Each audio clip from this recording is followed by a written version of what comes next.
Welcome to another episode of our podcast, Conversations and Connections. We're the official podcast of the Family Crisis Center of East Texas. I'm Stuart Burson, the prevention coordinator for the agency.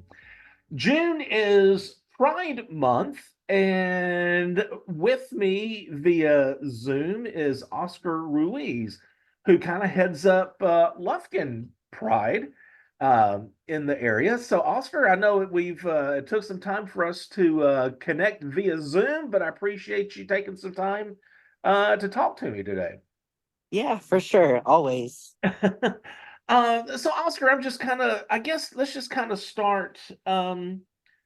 What's it like trying to lead an organization such as Lufkin Pride in deep East Texas? And I'm not trying to be stereotypical about rural communities, but I would think it's probably different than if you were in a metropolitan area like Houston or Dallas or Austin to try to Yeah. lead something like that.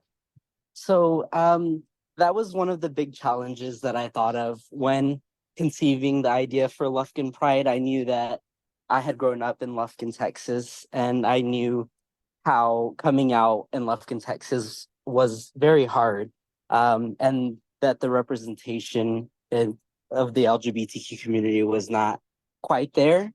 So I knew it would have its challenges, and I knew that there would be a lot of backlash and pushback, but I thought it was very important that it happened.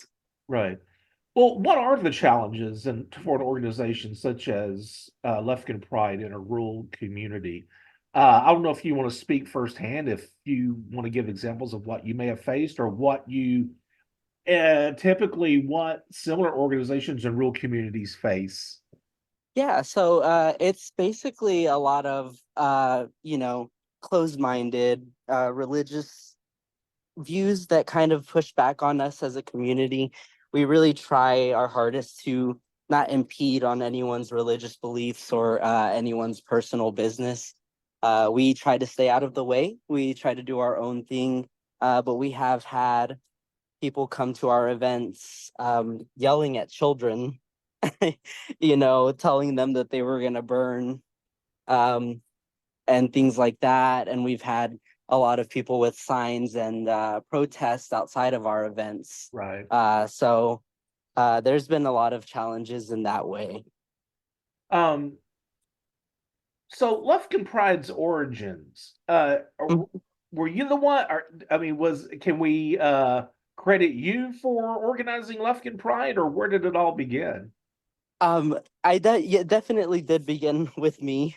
I was thinking about how growing up in Lufkin, I had never been to a Pride festival. Uh, and I went and moved to Austin when I turned 18. And I remember arriving there and seeing Pride flags on the streets for Pride Month. And I remember seeing couples holding hands with no shame or fear, walking on the street, and it made me tear up. And it made me kind of look back at my experience living in Lufkin, coming out and being fearful of being who I was. And it made me realize that there might be so many more people that have that same experience that I did. And I didn't want that to be the case for a lot of people in Lufkin. I wanted people to have an event in their own hometown so that they didn't have to drive 2 hours to Houston Right. to attend any pride events. Right.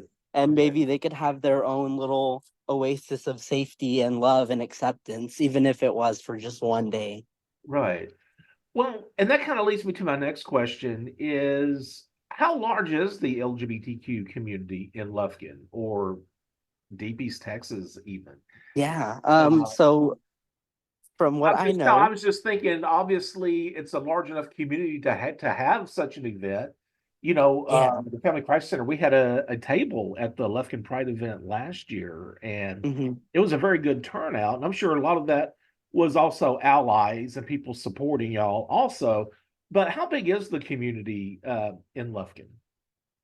Yeah. I would say it's fairly large, and it's really kind of it's jarring because I remember, like I said, growing up, and there was this fear of like coming out and people being outly gay or LGBTQ in any way, presenting that in any way, shape, or form. Um, and so when I see it now, and I host these events, and there's all these people that show up, and they are not afraid to show their colors. They're not afraid to wear pride on their sleeve. It makes me so happy, and the amount of people that show up.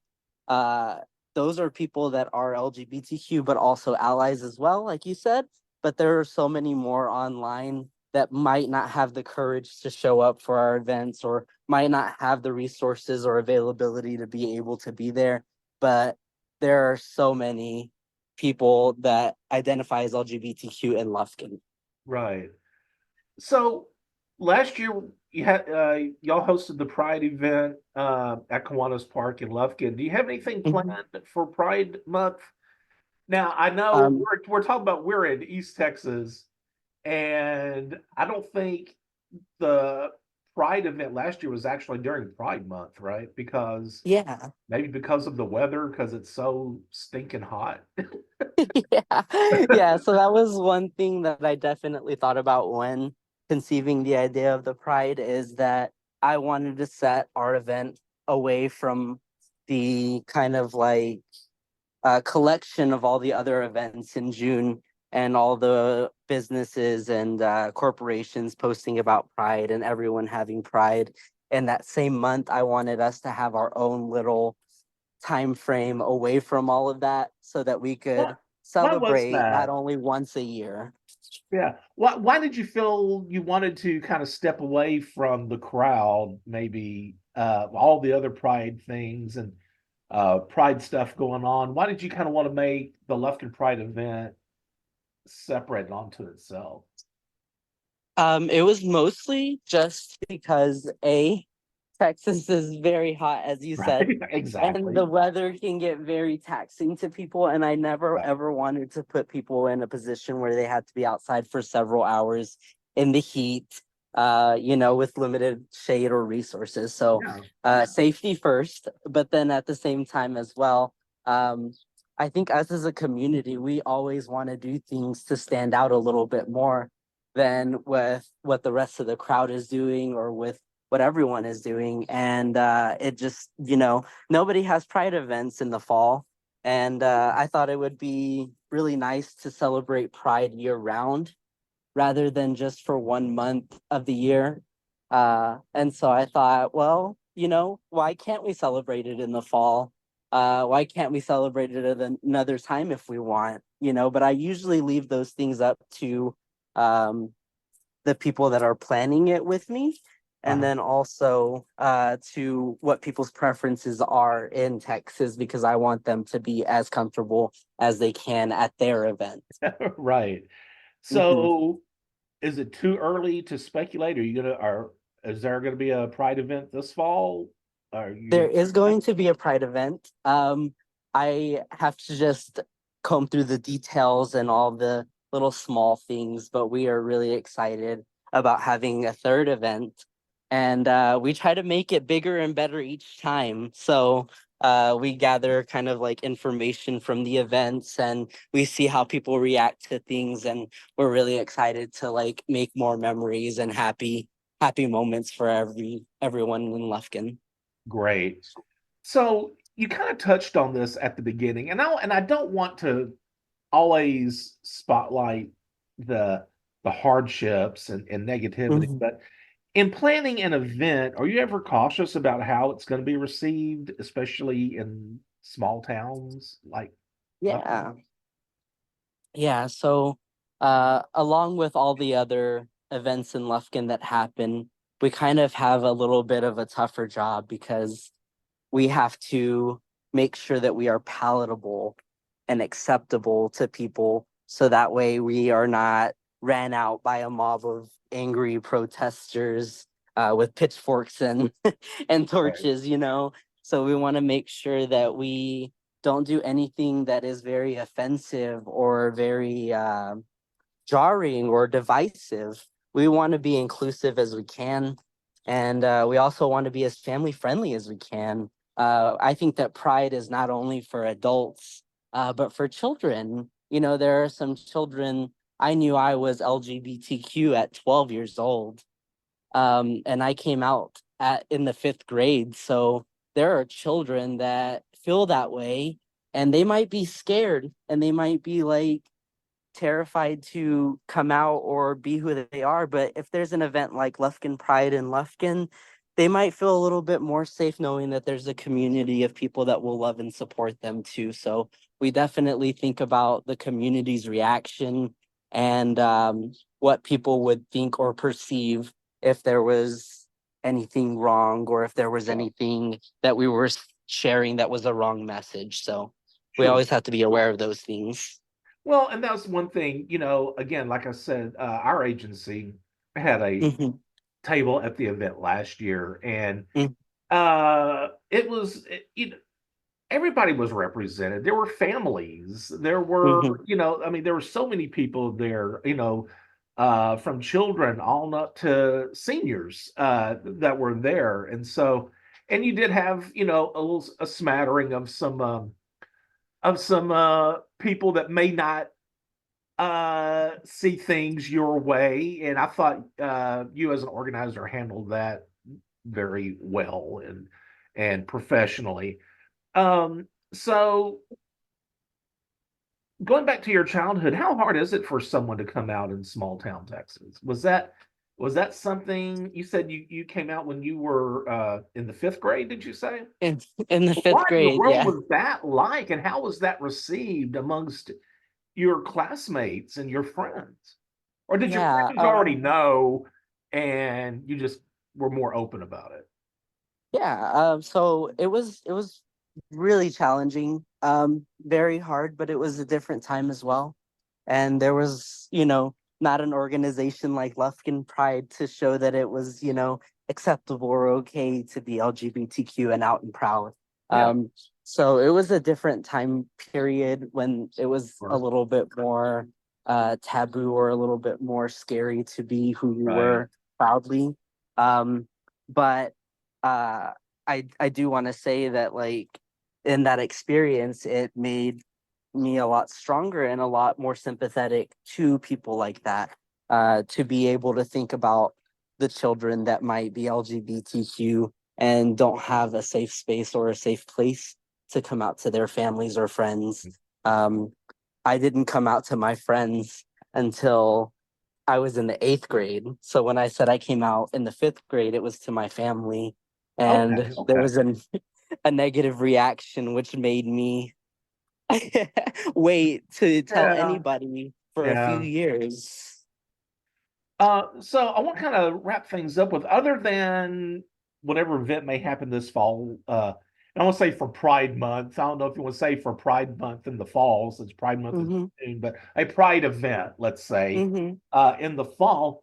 Are there any other ways that Lufkin Pride's involved in the community throughout the year? Do y'all ever do anything else, or Yeah, for sure. So we pride ourselves on being very heavy involved with local businesses because we think it's really important for local businesses to have a spotlight and to shine, and for all of the business in Lufkin not to go to just corporations that might not be sympathetic to us. So we reach out to local businesses, and we try to get local businesses that are LGBTQ friendly to reach out and show up to our pride events and to be involved. And we love spotlighting and showing those people who support us and who care about our community regardless of what income they might make or how big of a building or how big of a business they have. We want to spotlight small business so that we can give back to the community that supports us and loves us for who we are. and finally, if there's somebody out there that wants to be involved with Lufkin Pride more so than maybe just attending an event, that maybe they want to be part of the organization itself, is there a way people can get a hold of you, or who can they get in touch with? Yeah, they can definitely reach out to our Facebook page and message and kind of see what might be needed. But we always are definitely looking for hands to help set up, or we're looking for donations or people to really just even just talk about our event, share it, spread it on Facebook, talk to Yeah. their family and friends about how wonderful our events are, because there's several families and pictures, evidence that people have a really, really great time, Right. and it's a really fun time at our events. So the more exposure that we get, the more donations and the things like that we get, the better our events can be, so that we can make them bigger and better each year. Awesome. Oscar Ruiz, thank you so much, man. I appreciate you taking some time out to be with us and talk about Lufkin Pride and Pride Month. Yeah, and can I also add, I definitely do want to thank the community for always showing up and supporting us, but also I want to thank all of our volunteers and everyone involved for making our events happen. They could not happen without those people or the community, so we really appreciate and love every single one of them. Oh, of course, man. All right, thank you, Oscar Ruiz. Again, I guess, what is your title? Are you the leader of Lufkin Pride, president of Lufkin Pride, or do you have a specific title? I would probably just say organizer. Organizer. Okay, awesome. Oscar Ruiz, organizer over at Lufkin Pride. So if you have any questions, or if you feel like you need the services of the Family Crisis Center, we do have a toll-free number. That's 1-800-828-7233. Also, be sure to subscribe to Conversations and Connections. You can do that via Spotify, Apple Podcasts, or any podcast service of your choice. And if you'd like to make a donation to the agency, go to our website, FamilyCrisisCenterofEastTexas.com. There at the bottom left, you'll see a donate button. Click on that if you'd like to make a monetary donation to help survivors of relationship violence. Be the voice, if not for you, for someone else.